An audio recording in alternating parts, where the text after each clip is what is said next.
जनमन TV. Ranu चिड़िया एक दरख्त के नीचे अपना दाना लेकर बैठी थी कि वहाँ पर गोरी कौवी आ जाती है। रानू चिड़िया, क्या बात है, यहाँ क्यों बैठी हो? क्या तुम्हें नहीं पता बहुत जोरों की बारिश आने वाली है? सब परिंदे तो अपने घरों को सही करने में लगे हैं और तुम क्या हो, यहाँ आराम करने बैठी हुई हो? नहीं नहीं गोरी, मैं यहाँ आराम नहीं कर रही। मैं बारिशों के मौसम के लिए दाना इकट्ठा करने इंसानों की बस्ती में चली गई थी, मगर वहाँ एक इंसान ने मुझे पकड़ने की कोशिश की और इसी में मेरा पंख टूट गया है। अरे बाप रे, ये तो बहुत बुरा हुआ तुम्हारे साथ। मगर क्या करूँ, मैं तुम्हारी कुछ मदद नहीं कर सकती। मुझे जल्दी अपने घर जाना है। मेरा घर भी थोड़ा सा टूटा है, मुझे उसकी मरम्मत करनी है। मैं चलती हूँ। गोरी कौवी चिड़िया की कुछ मदद किए बगैर ही वहाँ से चली जाती है। चिड़िया भी सोचती है उसे खुद ही हिम्मत करनी पड़ेगी, इसलिए चिड़िया भी अपना दाना वहाँ छोड़कर अपने घर की तरफ चल पड़ती है। मगर अब वो थोड़ी दूर ही जाती है कि उससे उड़ना मुश्किल हो जाता है। वो वहीं एक पत्थर पर बैठ जाती है। मेरा तो पंख भी टूट गया है, बारिश में मैं अपना घर भी नहीं बना सकूंगी और मेरे पास अपने लिए कुछ खाना भी नहीं होगा। मगर बारिश आने से पहले मुझे अपने घोंसले तक पहुंचना ही होगा। मुझे हिम्मत करनी ही पड़ेगी।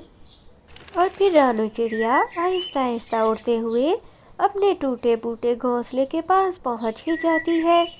मगर वो अभी जाकर बैठती ही है कि वहां पर कालू कौवा आ जाता है। रानू चिड़िया, रानू चिड़िया, तुम यहाँ बैठी क्या कर रही हो? क्या तुम्हें नहीं पता कि हमारे जंगल की तरफ बाढ़ आ रही है? तुम अपने घोंसले को मजबूत कर लो। ये ना हो कि इस बाढ़ में तुम अपने घोंसले के साथ ही बह जाओ। मैं तो अपना घोंसला मजबूत करने जा रहा हूँ। बाढ़ के बारे में बताकर कालू कौवा वहां से चला जाता है। चिड़िया मदद मांगने के लिए तोते के पास जाती है। क्या बात है रानू चिड़िया, तुम इतनी परेशान क्यों नजर आ रही हो?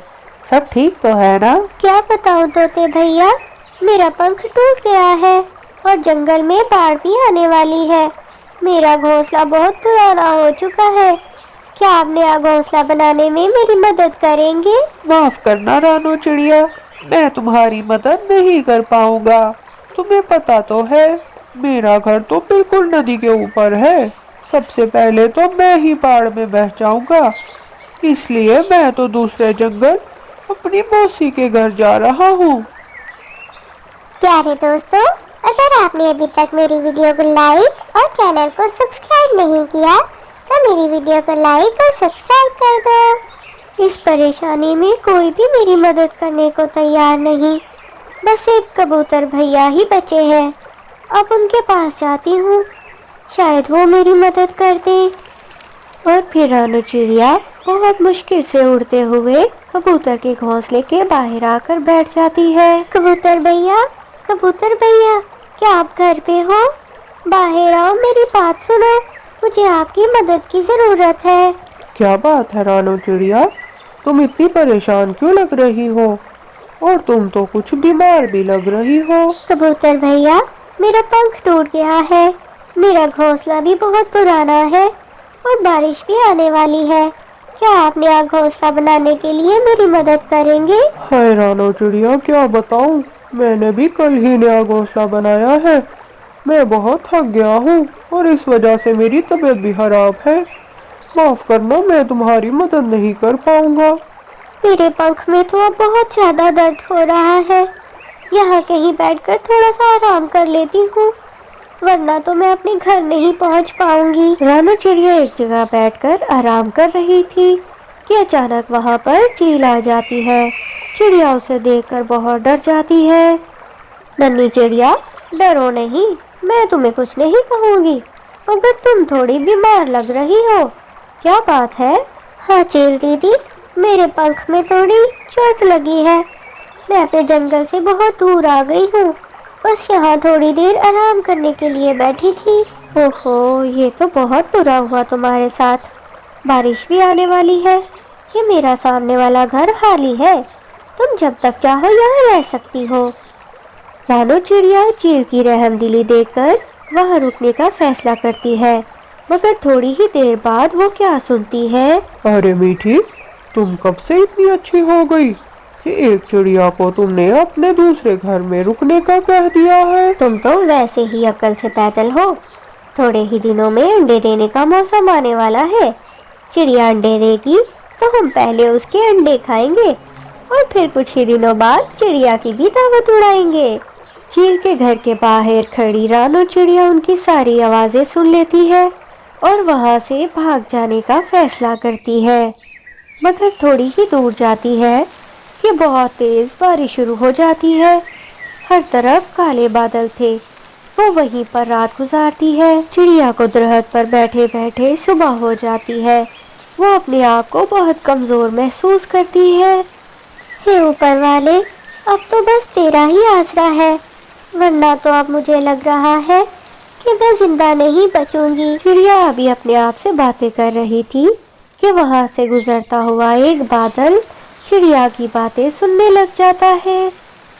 अरे नन्ही चिड़िया, तुम इतना परेशान और मायूसी की बातें क्यों कर रही हो?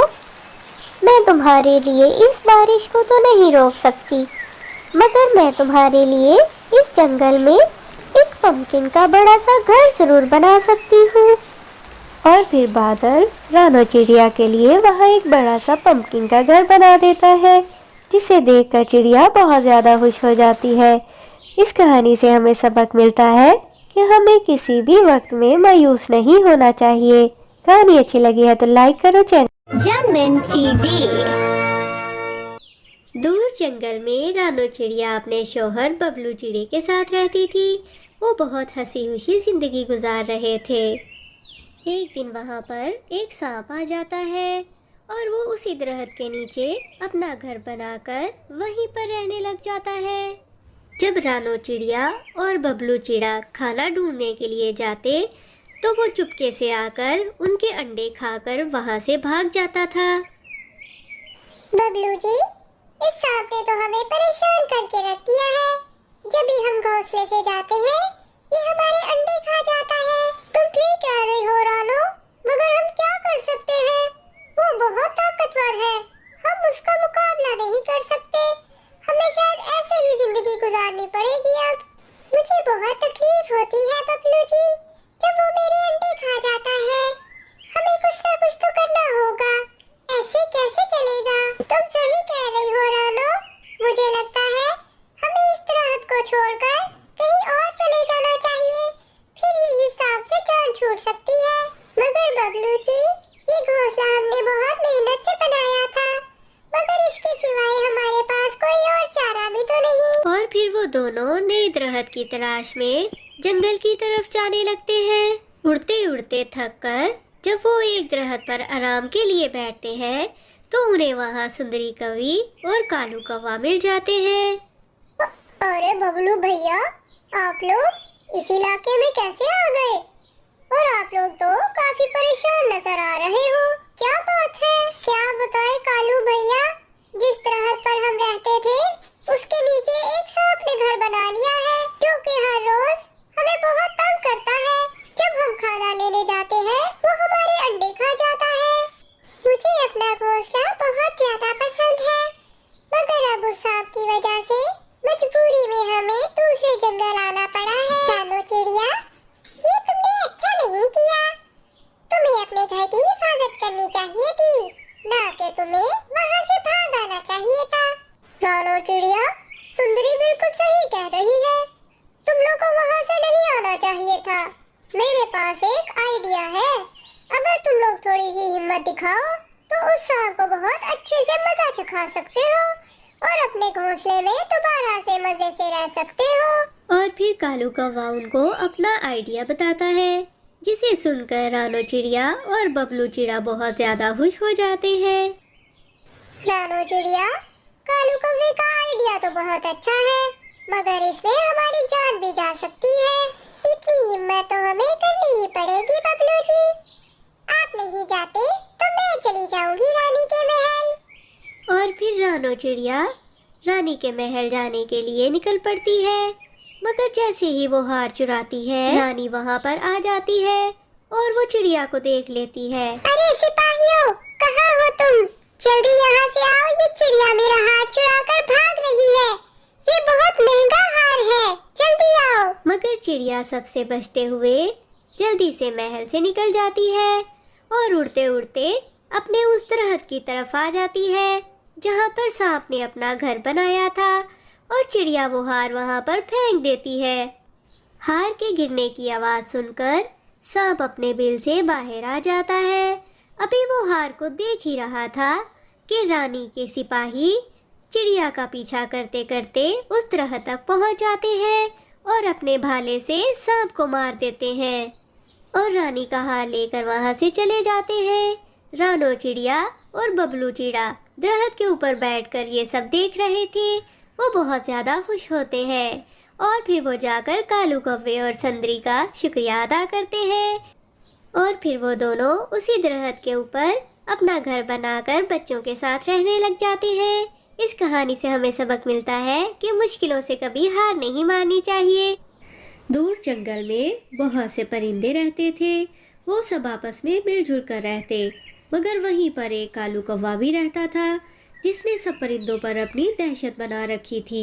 सब परिंदे उससे बहुत ज़्यादा परेशान थे क्योंकि कालू कौवे ने और सुंदरी कौवी ने काला जादू सीख रखा था।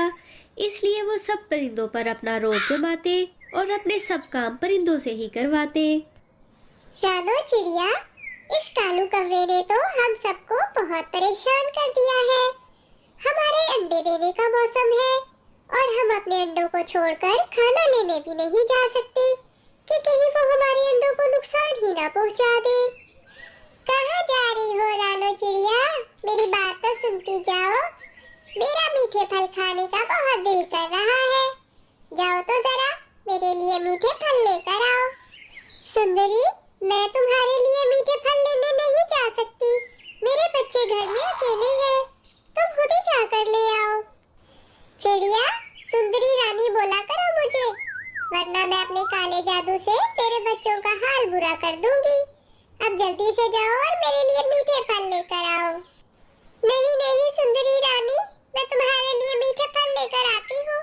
मेरे बच्चों को कुछ मत करना। चिड़िया जल्दी जल्दी जंगल से फल लाकर सुंदरी को दे देती है और फिर अपने घोंसले की तरफ जाने लगती है ताकि वो देख सके कि उसके बच्चे ठीक हैं या नहीं। वो बहुत परेशानी में थी। बच्चों, जब तक मैं घर ना आ जाऊं, तुम लोग घर से बाहर मत जाया करो। कालू कौवा सब पे काला जादू कर रहा है। मैं तुम लोगों के लिए बहुत परेशान थी।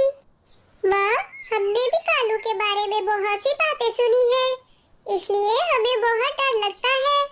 जब आप चली जाती है, हम तो खेल भी नहीं पाते। कहीं वो कालू कौवा आकर हम पे काला जादू ना कर दे।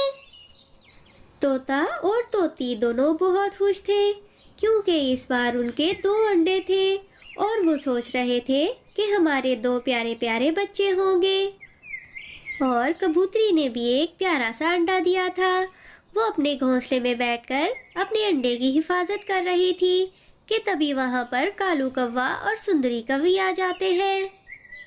लूसी कबूतरी, आज मेरी रानी सुंदरी का अंडा फ्राई खाने का दिल कर रहा है। मैंने सुना है तोते के घर में 2 अंडे हैं। जाओ जाकर चुरा कर लाओ ताकि मेरी रानी सुंदरी अंडा फ्राई खा सके। लूसी, तू अभी तक यहीं बैठी है? जाकर लेकर आ उसके अंडे, वरना तेरा अंडा नहीं बचेगा आज। नहीं नहीं, मेरे अंडे को कुछ मत करो। मैं अभी जाती हूँ और लेकर आती हूँ तुम्हारे लिए मैं अंडे। अरे वाह लूसी, तू तो बड़ी जल्दी दोनों अंडे ले आई। मुझे तो लगा थोड़ा टाइम लगेगा। ठीक है, अभी तू अपने घोंसले में जाओ और जब हमें और कोई काम होगा तो हम तुम्हें बुला लेंगे। चिड़िया, क्या तुमने कालू कौवे के बारे में कुछ सोचा है? उसकी हरकतें तो दिन ब दिन बढ़ती ही जा रही है। आज उसने मुझसे कहा कि मैं तोते के अंडे चुरा कर लाऊं। अगर मैं ना करती तो वो मेरे अंडे को खा जाता। मैं बहुत मजबूर थी। कोई बात नहीं लूसी, अगर तुम्हारी जगह मैं होता तो मैं भी यही करता। हमें इस कालू के बारे में कुछ सोचना ही पड़ेगा। इसने परिंदों को बहुत परेशान कर रखा है। हाँ तोते भैया, कल सुंदरी कवि ने मुझे भी बहुत परेशान किया। मैं दूसरे जंगल जाकर उसके लिए मीठे फल लेकर आई थी। अब तो बस ऊपर वाले से ही उम्मीद है, शायद वो ही हमारी मदद कर दे। और फिर सब परिंदे अपने दिल में ऊपर वाले को याद करने लगते हैं और तभी वहाँ पर एक परी आ जाती है। अरे प्यारी परी, क्या आप यहाँ हमारी मदद करने के लिए आई है? हम कालू कौवे से बहुत ज्यादा परेशान हैं। अब आपको कालू कौवे से डरने की जरूरत नहीं है, क्योंकि वो अब आपको अब से तंग नहीं करेगा। अरे कौन हो तुम परी जैसी, और हमारे जंगल में क्या कर रही हो? मेरा नाम कालू कौवा है। यहाँ पर सिर्फ मैं ही काला जादू कर सकता हूँ। और फिर परी कालू कौवे को बोलने की मोहलत ही नहीं देती और परी के एक ही वार से कालू कौवा और सुंदरी कवि दोनों मर जाते हैं। इस तरह बुराई पर अच्छाई की जीत हो जाती है। फिर सब परिंदे ऊपर वाले का शुक्रिया अदा करते हैं और परी वहाँ से चली जाती है। कहानी अच्छी लगी है तो लाइक करो और मज़े की कहानियाँ देखने के लिए चैनल को सब्सक्राइब करो।